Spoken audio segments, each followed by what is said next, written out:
The first one, which I think is going to be the most common for people using TrainerRoad, is if you have a training plan loaded into your system here. What it's going to do is it's going to pull from your calendar and it's going to push that workout over into Zwift, and that's going to show up right front row center when you open up Zwift in the For You area. So you can see this workout here is the same workout that I have on the calendar. And the API integration is quick. There's no delays. I did not have a workout on for yesterday. I added one in just to test this out. And then I opened up Zwift. So within 2 minutes of getting it loaded and getting onto the screen, and it was already sitting here waiting for me.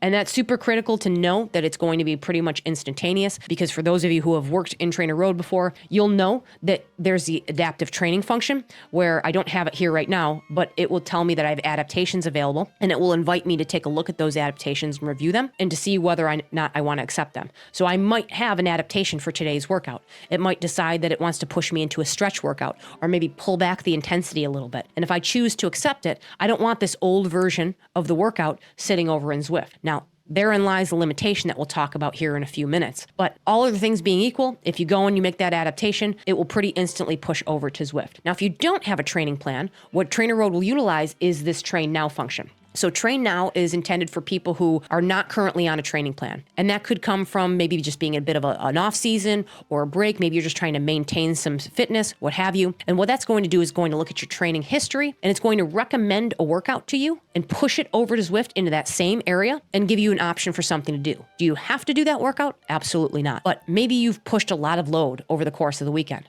What it's more likely to recommend for you is something like maybe a 1 hour endurance ride.